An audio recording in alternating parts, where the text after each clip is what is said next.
દક્ષિણ ગુજરાતમાં મેઘરાજાની ધમાકેદાર બેટિંગ કરવાઈ। વલસાડ જિલ્લામાં સાર્વત્રિક વરસાદથી જનજીવન પ્રભાવિત થયું। છેલ્લા 24 કલાકમાં ઉમરગામમાં 7.84 ઇંચ વરસાદ થયો। વાપી તાલુકામાં 7.56 ઇંચ વરસાદ થયો તો સાથે જ પારડીમાં 4.52 ઇંચ અને વલસાડમાં ભારે વરસાદ। ધરમપુર અને કપરાડા પંથકમાં પણ ધીમો ધારે વરસાદ નોંધાયો। ગ્રામ્ય વિસ્તારોમાં સારો વરસાદ થતાં ખેડૂતોમાં ખુશી છે।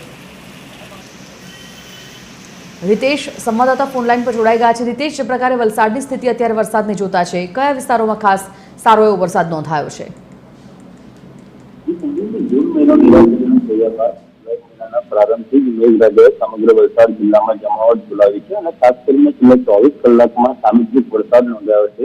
ઉલ્લેખનીય છે કે છેલ્લા 24 કલાકમાં વલસાડમાં 3.24 ઇંચ, ધરમપુરમાં 19 mm, પારડીમાં 4.52 ઇંચ, કપરાડામાં 11 mm અને સૌથી વધુ ઉમરગામ અને વાપીમાં વરસાદ નોંધાયો છે। ખાસ કરીને ઉમરગામમાં 7.84 ઇંચ વરસાદ નોંધાયો છે, જ્યારે વાપીમાં 7.56 ઇંચ જેટલો વરસાદ નોંધાયો છે। મહત્વપૂર્ણ છે કે છેલ્લા ઘણા સમયથી ખેડૂતો વરસાદની રાહ જોઈને બેઠા હતા અને કારણ કે આજે સમગ્ર વલસાડ જિલ્લો છે તેમાં ડાંગરના પાક સાથે ખેડૂતો જોડાયેલા છે, ત્યારે વરસાદની રાહ જોઈને બેઠા હતા અને ત્યારે વર્ષે તેની આતુરતાથી રાહ જોવાઈ રહી હતી। જોકે હવે આતુરતાનો અંત આવ્યો છે અને સમગ્ર વલસાડ જિલ્લામાં સાર્વત્રિક વરસાદ નોંધાયો છે, ત્યારે ખેડૂતોમાં ખાસ કરીને ખુશીનો માહોલ છે। પરંતુ જે રીતે ગઈકાલે 24 કલાકમાં વરસાદ વરસ્યો હતો તેના કારણે જે શહેરી વિસ્તારો છે તે પ્રભાવિત થયા હતા। ખાસ કરીને કેટલાક નીચાણવાળા જે વિસ્તારો છે ત્યાં પાણી ભરાઈ જવાની સમસ્યા સર્જાઈ હતી। પરિણામે જે શહેરમાં રહેતા જે નગરજનો છે તેમને પારાવાર મુશ્કેલીનો સામનો કરવો પડ્યો હતો। જો કે હાલ 24 કલાક વીત્યા બાદ ક્યાંક ને ક્યાંક વલસાડ જિલ્લામાં વરસાદની જે જોર છે તે ધીમો પડી છે, તેના કારણે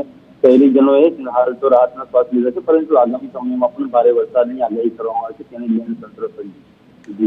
ધન્યવાદ रितेश जानकारी માટે।